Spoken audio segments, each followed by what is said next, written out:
This is digital literacy and safety for adults. I want to tell you that this workshop was developed by my experiences, and I'm taking all my experiences that have been very negative and teaching you about them so that you can have a positive internet experience. So let me tell you a little bit about myself. I'm sorry this slide doesn't look very nice. It looked fine in my PowerPoint. I'm an author. I'm a Google certified innovator. I am a Remind certified educator, a Kahoot ambassador, and a Quizlet ambassador, and I've been teaching ESL for almost 30 years.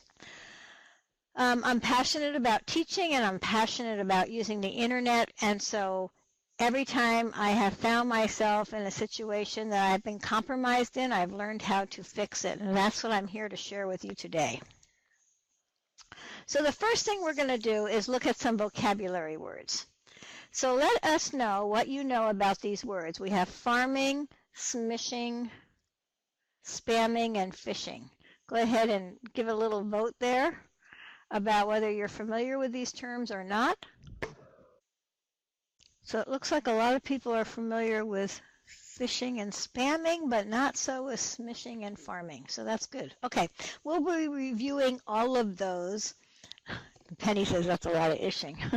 We'll be reviewing all of those, and hopefully you'll learn something. Even if you are familiar with it, you might be learning something that you don't know.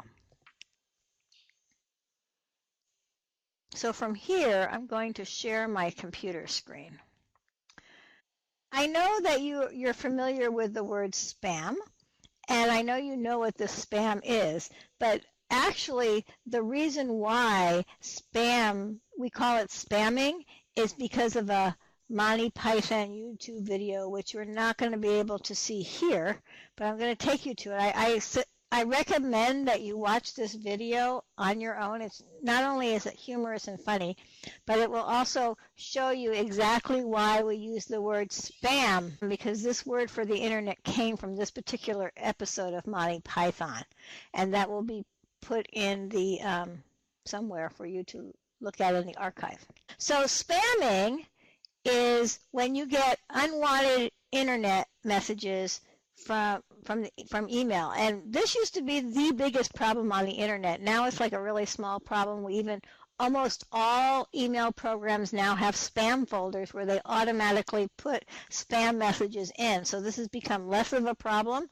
It is one of the older internet problems, and hopefully you know where your spam folder is, and you know how to open up your spam folder and check it, because every day you'll find that some of your messages will be put into spam automatically, and you won't get the message if it's an important message. So you need to check that folder. So that's spam. Now we're going to go on to the next one, which is phishing. Phishing comes from the word fishing, and it's where thieves fish for your data. So if you think about it that way, it's that they're throwing out bait, and you are the ones who are taking the bait. So these are the kinds of things you want to look for when you're looking for a phishing email, is that this says it's coming from the web desk, help desk, but then the email is from Earthlink, and it's got some strange letters and numbers there that is very different from the senders. So when you reply to it, you're replying to this person, not to your web desk. The web desk you'll see is an edu, and then this is an Earthlink. Another thing is that you will see the subject contains an exclamation point. So that would be an indication that most people do not put an exclamation point in the subject of their message. The one that most of us, if you're an English teacher, always looks at is poor grammar, overuse of capitalization. Whenever you're asked to provide account information, never do that on an email. And if they're going to tell you that they're going to get rid of your account or anything that sounds like a command or threat, no company would ever do that to you.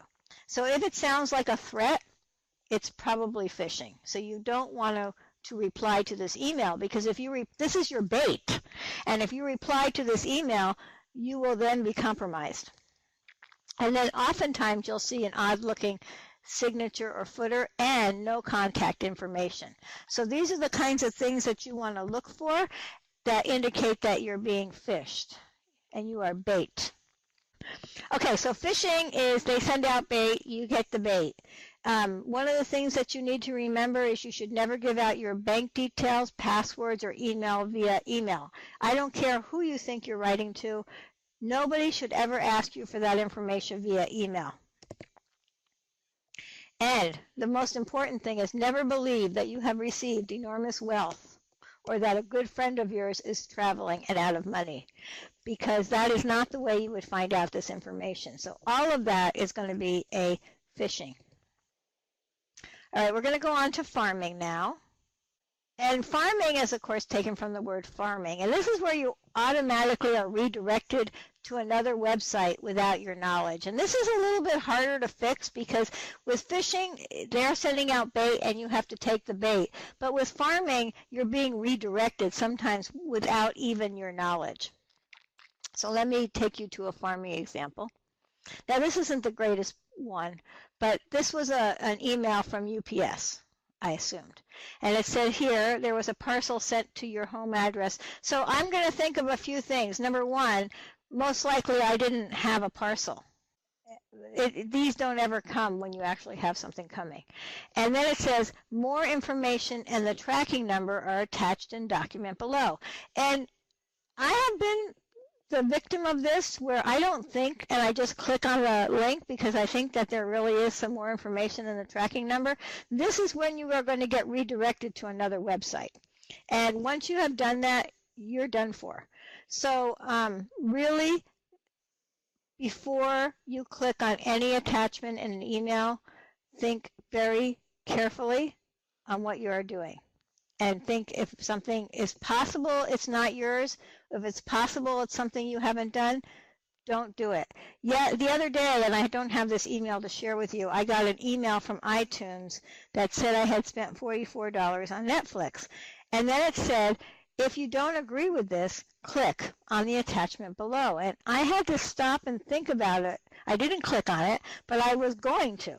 And so even though I'm doing this workshop, I can still be a victim, so you have to be very careful about it.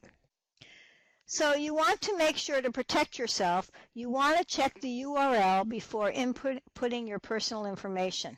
Bogus websites will have slightly different addresses, and sometimes, like, you type in a wrong address, like PayPal or iTunes or Apple, you'll actually come up to a website that might look like it's PayPal or Apple, but it's not because there's something wrong with the URL. So always, before you put in any private information, make sure you check the website and make sure it's the exact website you want to be at. Bogus websites will have slightly different addresses, but pretty much they'll have a lot of the same URL. Anything where you're going to shop or do banking, you want to make sure that you have an encrypted website. And what encrypted means is that the HTTP has an S after it. That's a security. So all bank, shopping sites, and webmail will be encrypted. If you look at the top, I don't know if you can see this, on the top of my URL here, you'll see that it's in Google Docs, but it also is an HTTPS, and that means it's encrypted. So you want to check for that S and make sure it's there. And I have this little slide here that shows you, I never knew this, that there was a color coding of a traffic light on websites to let you know whether you're secure or safe. And if you look, you'll see that right now on my browser, if you can see there, it's green and it says secure HTTPS. That's all in green. That means I can go. Sometimes you'll get a yellow, and I'm sure you've seen this before, the little lock with a yellow triangle. That's your caution light to be careful that there's something that's not secure. Sometimes you have made something that you're sending to yourself and it may not be secure, but that you know it's you. But if you get this from somebody else, you want to be really careful. And of course, the red, that means you've done something wrong. So if you get something red, Google will tell you, they'll have a little, see in the top left corner of the browser window, there's a green lock right now. If I'm in a bad site, it'll be a red lock. Make sure that you are secure with your HTTPS, or if you're in your bank, that you have a VeriSign trusted, and you're okay then. If you see that, shop away. So I didn't know this about Google, that they actually protect you with the red, yellow, and green light. Okay, so here I am going to take you to a This is a PayPal email that I got, and I want to know what you think, whether you think this is phishing or farming, and why. Oh, you guys are good. Everybody says it's farming, and that's correct. Yeah, and if you go there, you are going to be giving them they're going to ask you for information, and you're going to be compromised. So phishing, they're throwing out your bait, and so yeah, there's a link to click on, but you're not actually taking the bait unless you actually put in your information. So here we're going to go now to smishing, and I don't know if you've heard of smishing before, but I know you've seen these on your cell phones where you got one of these, you won last month, go to click on the link and enter your winning code. In this case, it's 1122 to claim your free $1,000 Best Buy gift card. Have you had that in your phone before? Have you received a message similar to that? This is now called smishing. You want to be careful because these kinds of messages are now coming on your phone, and you can compromise yourself that way as well. Right, smishing, it refers to SMS text messaging spam. So those are the three words. We have smishing, farming, and phishing. And just remember, phishing is they throw you bait, you take the bait. Farming is they redirect you. And smishing is on your cell phone. And then there's spam, but I think most people know about spam because it's been around for a while. But be sure to watch that video on spam. All right, so then I'm going to go into a bigger topic, which is Wi-Fi. Now, everybody loves free Wi-Fi, but free Wi-Fi is very dangerous. And I'm going to tell you that I have been hacked in Starbucks numerous times. And that is because I feel like even though I go to my account and I don't have to type in my password, quite often they can see everything you're doing on your computer screen. There are hackers all over the place. So I now have my own Wi-Fi hotspot so that I don't have to use free Wi-Fi anymore. So I would suggest not using free Wi-Fi. However, if you must use free Wi-Fi, what you need to do is be very careful about what you're doing on that Wi-Fi. And just remember that public Wi-Fi is public. It's like anybody, it's like a party phone. That's what I want to say. Remember, we're all old enough to know about party phones, I think. Remember when you used to have a party phone, you'd pick up the phone and you'd hear all these people talking on it? Yes, a party line. That is what public Wi-Fi is. Essentially a party line. So anybody can hack into your system. You don't need to be expert at it. Students can do it. It's very easy. So then a lot of people think, well, you know, this is like, forget it. I don't want to be on the internet. Why should I be on the internet? If I'm on the internet, people are going to hack into me. This is true. You could get hacked into when you're on the internet. But if you don't have any online presence, you're in more trouble than if you do. Because if everybody has public information. All public information is on the internet. You cannot stop that public information. If you prefer to stay off the internet so that you have no online presence, so you can't get hacked into, when people Google you, the only thing that they will see about you is your salary. Now, if you've got an online presence, you won't have that problem because you'll have other stuff people look at. The salary will be at the bottom and nobody will ever get down there. So I'm going to teach you how to manage your online presence and find out what your online presence is. So yes. We have a couple questions regarding Wi-Fi. Okay. Penny asks, what do you think about using your personal mobile phone as a hotspot? That's fine as long as you have enough data to do that. Okay, and then we have another participant who asks, which hotspot do you recommend to buy? Well, the one that I bought is low cost, and it's, Claire, what was the name of it again? I don't know if they sell directly to the public. I do know they sell to students and teachers of community colleges, but I think if you tell them you're an educator, you should be able to get this offer. Blair typed in mobilecitizen.org. Yeah, yeah, that's it. And the one that I have is 30 gigabytes for $20. And I use it in Big Bear to watch movies. So it's fast enough. So this is the link to that page. So this is the one that I've been using, and I have had no problem with it. It connects everywhere, basically, except when signals, like in hotels, sometimes they jam the signal. Then you won't be able to connect. Now, Wi-Fi, the way Wi-Fi works, it's on a channel, just like your shortwave radio used to work. So when I'm at my house, my Wi-Fi channel and my hotspot channel are on the same channel. So I have to turn off my hotspot when I walk in the house, but that's the only thing I have to do. Everywhere else it works perfectly. And I use it in Starbucks. I sometimes use it in school. And oh, get this. 10 people can hook up to it. So I can put 10 students on my mobile hotspot with me if I want. And you get 30 gigabytes, which I've never used. So I really recommend it. Okay, so we're going to talk about managing your online presence. So the one thing you want to do is, I've already described, you need to have one of these things, and you need to have it say what you want it to say. So just so you know, I'm a Google innovator, and so Google is my go-to tool, so everything I do is on Google, so I'm going to only talk a lot about Google. But there are other search engines that you can manage your presence on in the same manner, but I've only done it with Google. So I don't know if you guys know, there's 3 different ways you can search. When you search yourself, you can't be logged into any accounts, because if you search yourself logged into any of your accounts, it's searching, it knows that you're logged in, and it searches you thinking it's you. But you want to see what other people see about you. So you need to search privately. And there are 3 ways. Each browser has their own way to do that. On Chrome, you go incognito, and I'll show you that. On Firefox, you go private.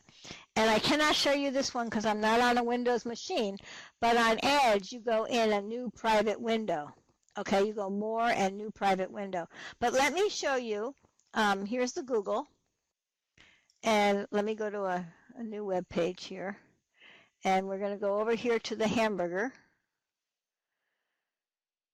the 3 dots, and you're going to see here new incognito window. So you're going to click on that, and do this if you can while you're following me. And now I'm in incognito, so now I can Google myself, and I'll see what other people see about me. Okay, so this is what we get. This is something I have crafted. I want people to see my mobile web. I want them to see my LinkedIn. I have it in kind of the order that I want people to see. And then there's other stuff about me. And then there's my pictures, and I'm always okay with these pictures. I want to make sure that my book series is up there. So this is this is the first page of my 300,000 results. Now, if you're not on the internet very much, you're not going to have 300,000 results. But if I go to the very bottom of the 300,000 results, I will see my salary, which I don't want anybody to see. So this is what you do, and you're going to Google yourself. So everybody go ahead, Google yourself, and make sure you see what you like. If you see something you don't like, you're going to have to change it, and I'll show you how to do that. But you have to let me know what it is you don't like first. It takes 3 weeks to make a change to your Google. Google goes through the internet every 3 weeks, and so if you make changes, it won't pick it up for 3 weeks. So just be aware of that it will take 3 weeks to make the change. So go ahead and Google yourself and let me know if you are satisfied with what you see. Make sure you use the incognito window. And if you're on Firefox, let me show you Firefox. This is Firefox. What did I say we were looking for in Firefox? We are looking for private on Firefox. So it should be over here. Now they have a different style hamburger. And then here's my private window for Firefox. So let's see if I end up with the same information. Hopefully you are all Googling yourself right now. Oh, look, this has different stuff. Of course, I'm on Yahoo, so it's different stuff, but I'm still very happy with it. I don't mind people seeing me. I'm really happy to see that this photo is branding myself, showing up quite a bit. And that's another thing. Common names don't, you kind of have to make sure you're getting the right name in there. So yeah, you might find other people in there. But it would be good if there was a way for you. See, my name's not very common. There's only one other Susan Gare I know of, and she lives in Washington, and she's a lawyer. Um, but she's been showing up less and less. Here she is, Susan Gare, W, Washington Superior Court Profile and Biography. I think the more I'm on the internet, the less she actually shows up. So the point I'm trying to make here is being on the internet is actually making you safer than not being on the internet. And kind of people don't think that's true when you hear all the stuff I'm talking about, but it really is true, because the more you have up there, the less the bad stuff of other people will show up. Did everybody find some nice stuff about themselves? Did anybody find something they don't like? And I think, you know, the more online you are and the less online that person is, the more your stuff is going to show up first, the stuff that you want to show up.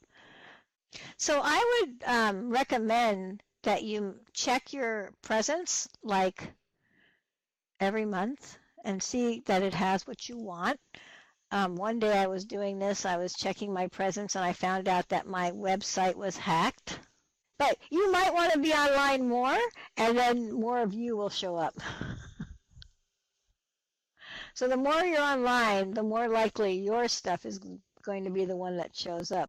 Next is how to enhance your online presence.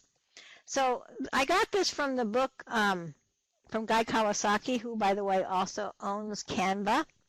And it's a really good book. If you really want to enhance your presence online, so that enhancing your presence will only make you safer, you would want to follow some of the rules. So the first thing he talks about is to make your brand yourself. Make a picture that is you and don't change it. You know, sometimes on Facebook people change their picture like every week or every day or every month. You really want to brand yourself. So your picture validates who you are.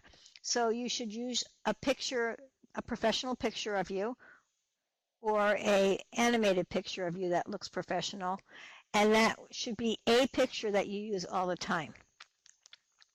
And that's why I was very pleased to see on the Yahoo search that the pictures that were showing up are outnumbering. The one picture that I want to brand myself is outnumbering my other pictures. This has been a long time coming. Before it has a variety of pictures, but now I actually see that I'm branding myself because more of my professional picture is showing up. And it takes time. You know, it won't happen overnight. The next thing is, and people don't always do this, is you should use your real name, because you want to be able to make your presence so when people research you, they find you. If you use another name on the internet, it's going to mix up your presence really bad.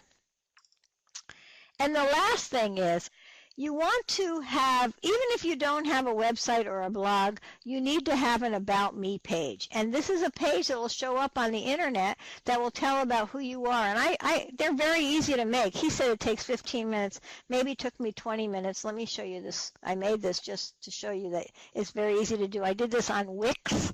There's Weebly. There's all kinds of free websites where you can make an About Me page. So that eventually, after a few weeks of this page being out there, it will also show up. And so here's my About Me page. And I have all so the information that I want people to know is all up here. This is the information that I want people to know, not other people can find out about me. So you can do this on Wix. It's free. The other one that you can use is Weebly. So maybe I should put in the chat pod the two websites that you can use. Is it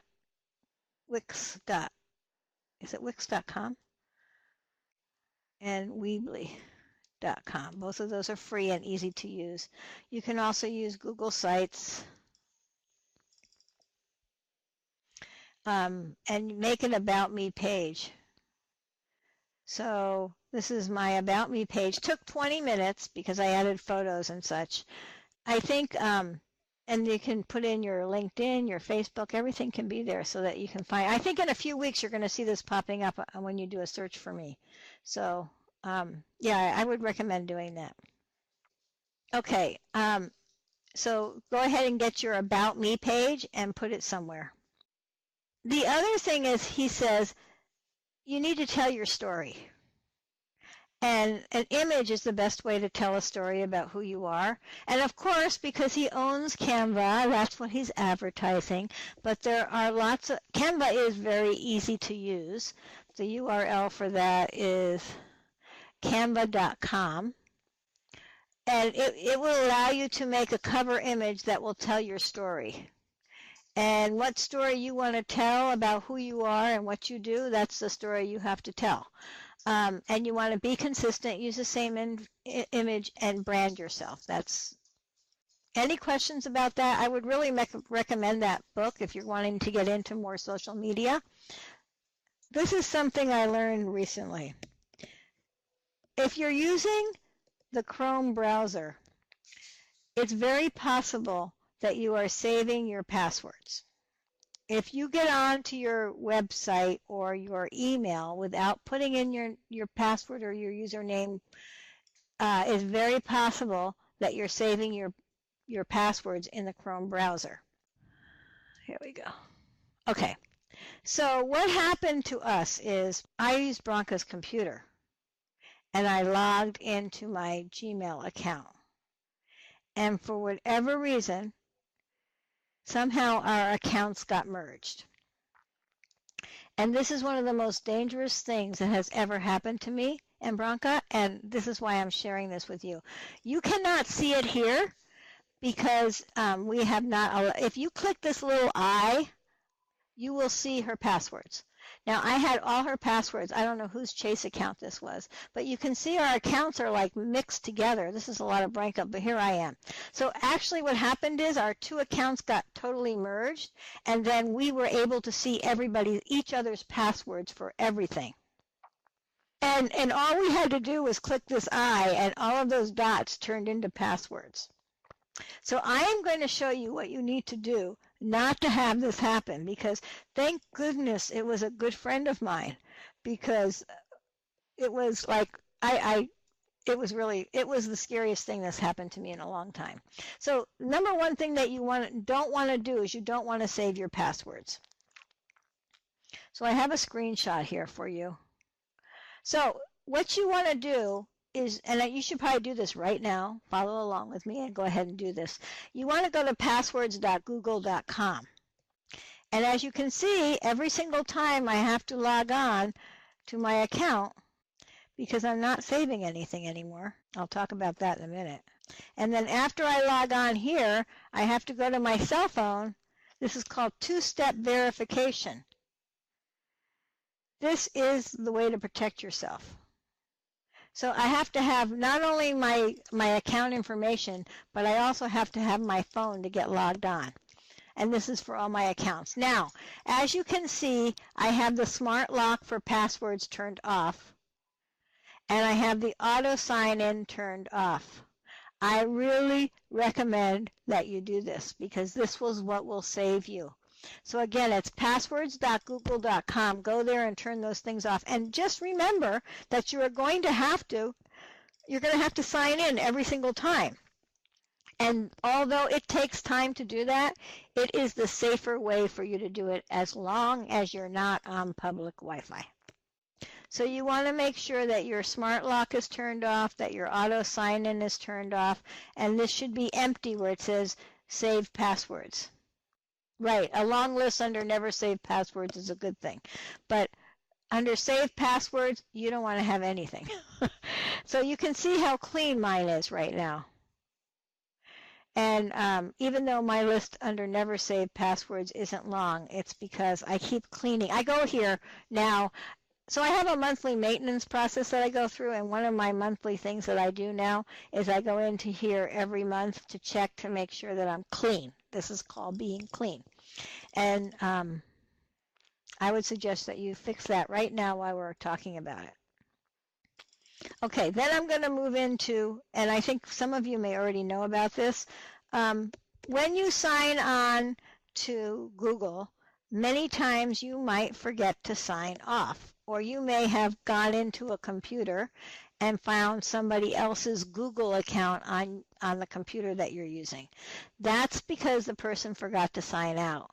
So one of the things, and I think Blair taught me this, is if you click on this little button at the bottom of your email that says Details, and I'm going to go all the way down to the bottom here.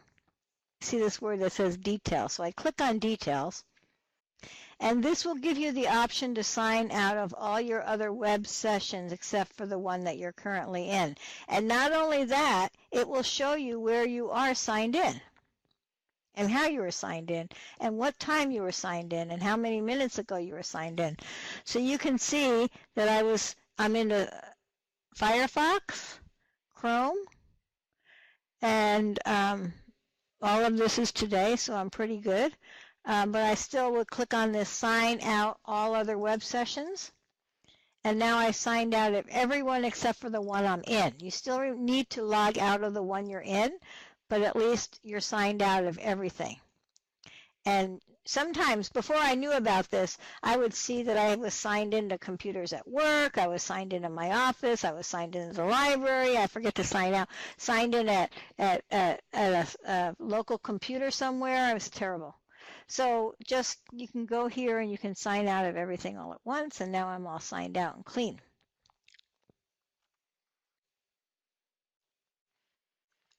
Okay, so now, so I think we've covered this page. And okay, so now we're going to talk about making passwords safe. So passwords are the way of life. You can't get away from using passwords. And you have to make passwords that are memorable, but they can't be easy to identify, and you can't use them forever, because if you do that, somebody's going to find them out sometime. So what makes a password safe is that it's at least 8 characters long. It must not contain easily guessed information such as your birth date, phone number, spouse's name, pet's name, kid's name, logon name, etc. And it shouldn't contain words found in the dictionary, because that's the way somebody can figure out what your password is. It should contain special characters such as, and there they are, you've seen them all before, and it should use a variation of upper and lower case letters. And a lot of times now, passwords prompt you to make these kinds of adjustments. But making a password safe does not make it memorable. So in order for you to be able to use your password, it needs to be memorable. So some of the things that you can do, and I do this now, my new process is every month I change my passwords, and I change them all at the same time, and I always use one password for a month, and then I change it. And then I use another password for a month, and then I change it. And I use different methods for making my password. But some of the ideas that you could use is to use a favorite book that you can remember, to play around with the vowels. And if you look down here, you can see a sentence that I made, but it's got numbers and letters together. So it's easy for me to remember, but hard for somebody to get. Another thing you can do is reverse words. Thank you, Melinda. Yes, it's I Love School. You can reverse words. Can you figure out what my reverse word is there? Anyone? Right, it's Susan Gare backwards, which isn't a really good idea to use because it's my name, but just for an example, you can use any word. And then you can also add spaces or underscores. And there are some places here which I put on the PowerPoint where you can actually see how secure your password is. But no matter how secure your password is, if you don't change it regularly, it's no longer secure. So it's really important that you change your password at least once a month, or whatever you decide. But I just go through, you know how it says reset my password or I forgot my password. Every month on a certain day, I just go and just change them all. And then I'm always using them to log in because I'm not saving them anymore, and that helps me remember as well.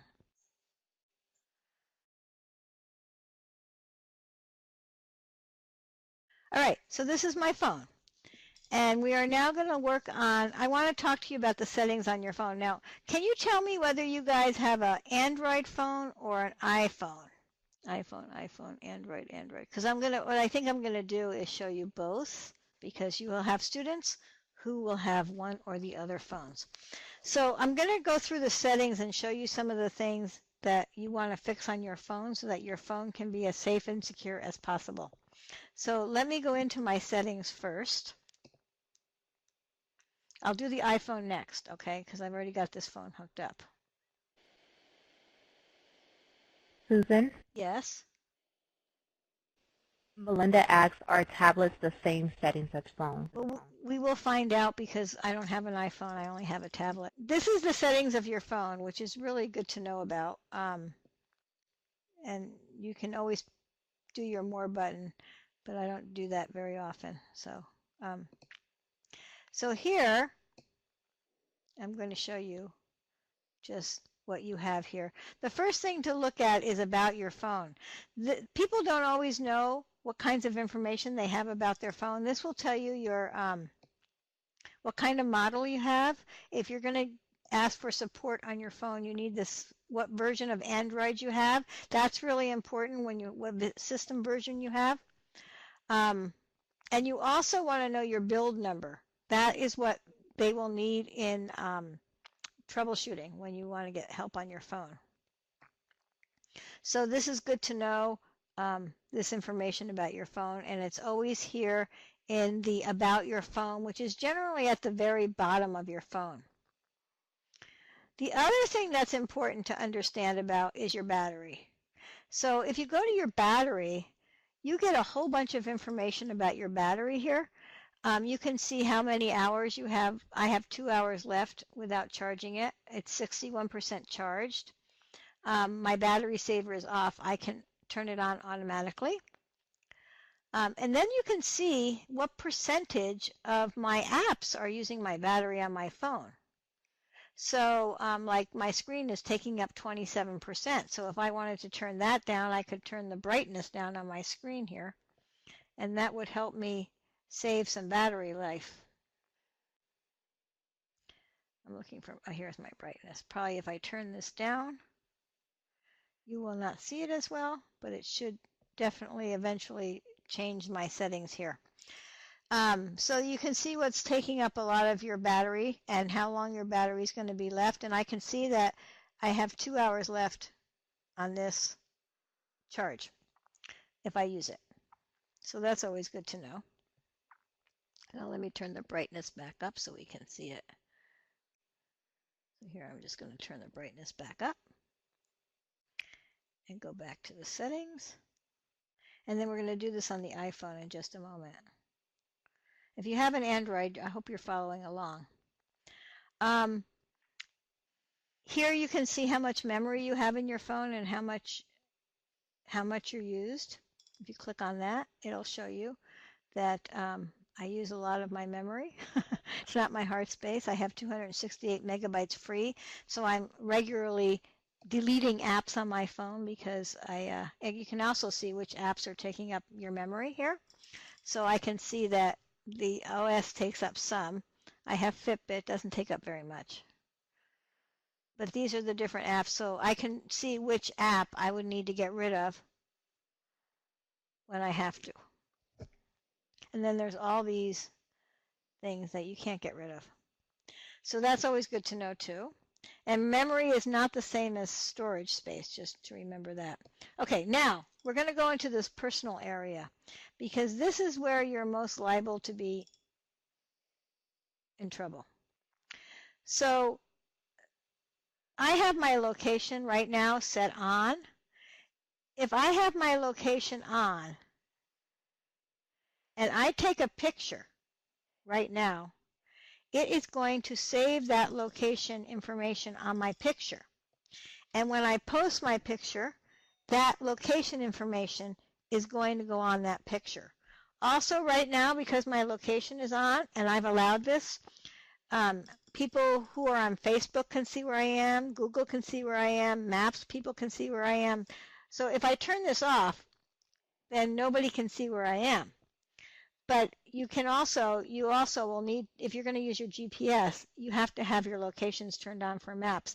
I enjoy having my location turned on for Facebook, but some people don't. So you can show your students and yourself that, yeah, you can turn that all off. There's also this Google location history where you can actually, if you go to, let me see if I can do this for you, timeline, I think it's timeline.google.com. This may scare you or this may make you happy, I don't know. Yeah, here it is. You can actually see your history of where you've been when you have maps turned on, and you can see everything you've done.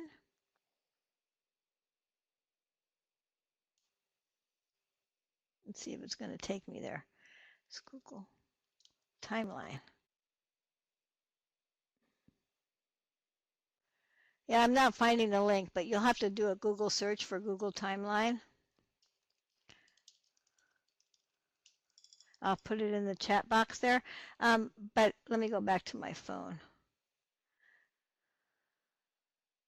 Okay, but this location history here is showing you when you've been on Google, and location sharing, showing that I've shared with my husband, which is okay with me. So if you're really scared about it, just turn it off, and then nothing will be imprinted onto your Google. The other thing to look at is security. So it's a really good idea to have your screen locked, to have a pattern on. I also have 3 different fingerprints set up because sometimes they work and sometimes they don't. I have here make passwords visible, but you can turn that off if you like, just so you know. And it's very good to know about languages, because if you have students, they're going to have a different language on their phone, and it's going to be really hard to help them unless you change their phones back to English. So you kind of need to know where it is, because you won't be able to read it because it'll be in Chinese or whatever language, and if you're not familiar, you kind of have to have a visual of what it looks like so that you know how to get in there and fix it for them. So that is all about the Android. Okay, well, I'm going to try setting the iPad. Gives me a little more trouble. And there's my iPad. So we are being very successful today, which makes me happy. So here's my iPad. Okay, so we're going to go into settings now in the iPad. And we're going to take a look, just like we did before, of the different settings. So in the iPad, now tell me if the phone is the same, because I don't have a phone. We have right at the beginning, instead of being at the bottom, the About screen is right there at the beginning, where you can see all your information, your serial number there, your Wi-Fi address, the model number you have, the version of the system you have, how much space you have left. You have how many photos. I have 165 photos right now, 22 videos, and 65 songs. And here's where you can change the name. So mine is called iPad, but that's kind of a silly name. I could change it to Susan's Great iPad.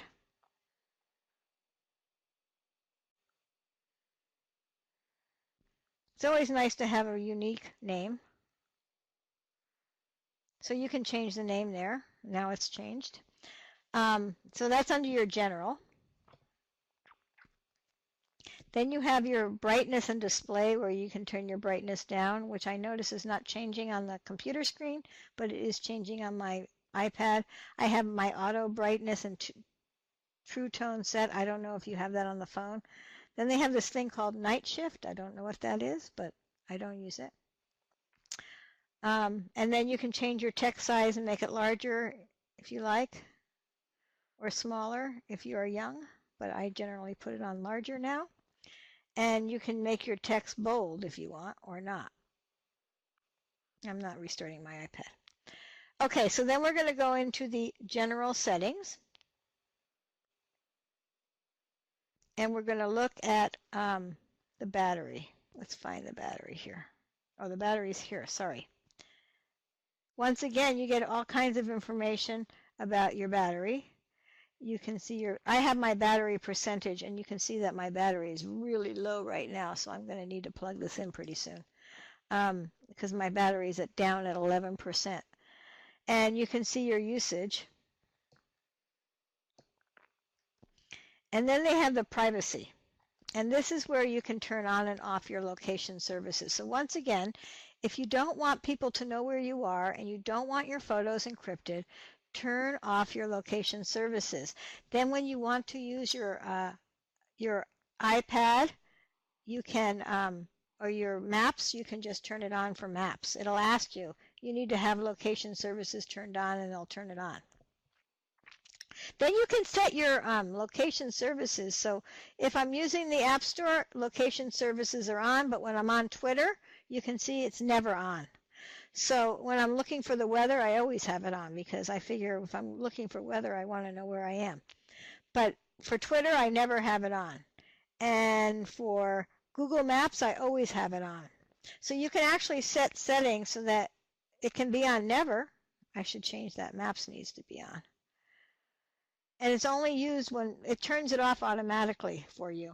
So you can think about that. So the camera says here, my location is turned on while using. I think I'm going to turn that off because I don't want people to know where I am on the camera, but I do need to have it on with the maps.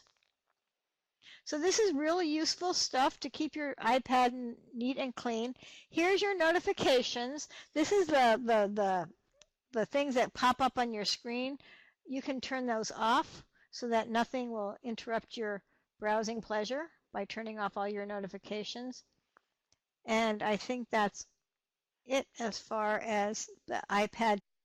If you have Wi-Fi on and you're using your own Wi-Fi hotspot, you're not compromising your security because it's your own personal hotspot. But if you have Wi-Fi on and you're in Starbucks, yes, you are compromising. So my suggestion is to really seriously look into a Wi-Fi hotspot.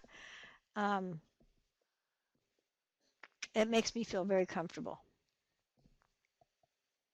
And they're not that expensive. I wish that a lot of schools would purchase them for teachers to use.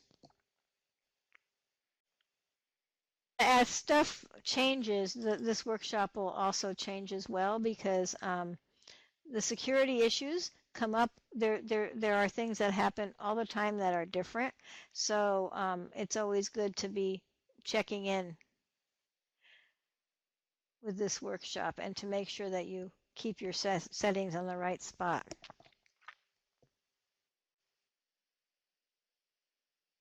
Right, when things are patched, the hackers come back. So that was all the information I wanted to share. If you have any questions, I'm happy to answer them. The thing that I often hear people say is that they're so afraid to be online. But I hope I made the point clear that if you're not online, it's more fearful. If you use a browser but not signed into the browser, I mean, you're using it incognito? Oh, and filling out a form. That's a good question. I would think you're safe if you're incognito. What do other things think about that? That's a good question. I think you must be safe if you're incognito. I recommend that people use incognito more than they do private browsing because you don't really want to be signed in unless you have to be. Okay, I guess I'm going to go back to the PowerPoint and make sure that everybody's had the chance to download the files. And I want to explain something about those files.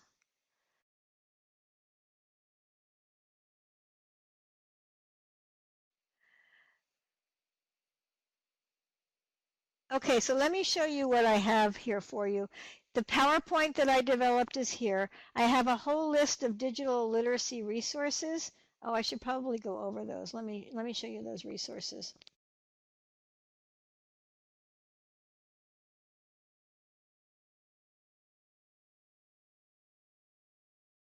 So I made a list of resources for you.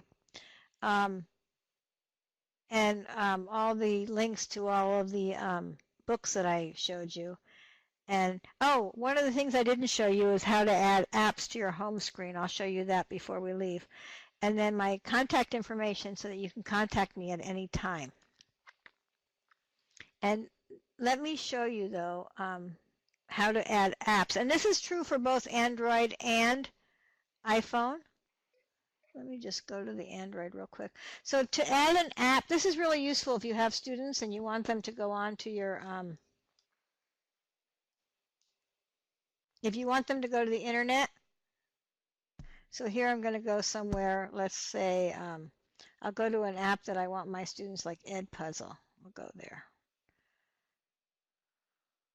And I want my students to be able to go to this page. Oh, you're not seeing my phone. Hold on.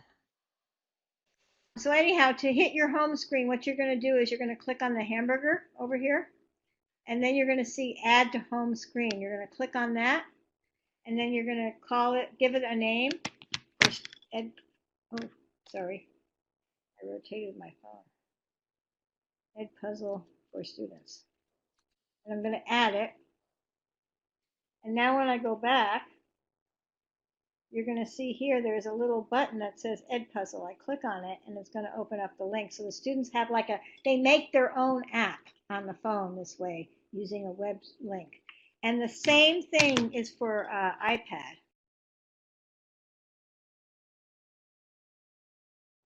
So with the iPad, let's say we're going to go to the internet.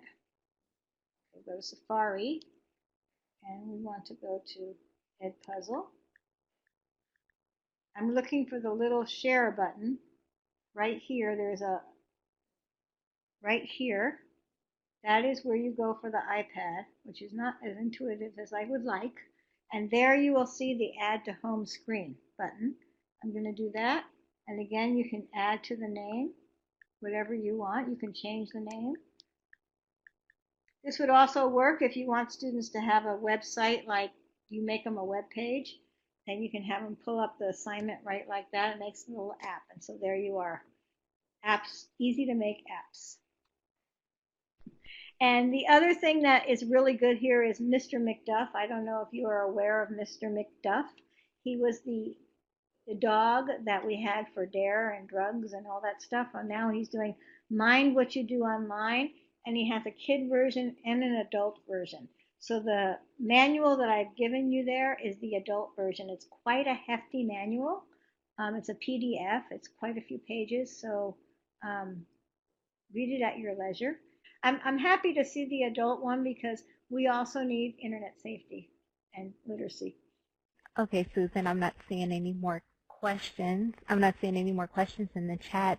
And the handouts and resources will be posted on the AEBG website along with the recording of this webinar. So everyone will have access to all of these great materials. Perfect. And I want to thank you all for coming today, and hopefully everybody learned something. Yes, thank you, Susan, for this wonderful presentation on digital literacy for safety. And thank you to all of the participants who joined us today. Have a great rest of the day.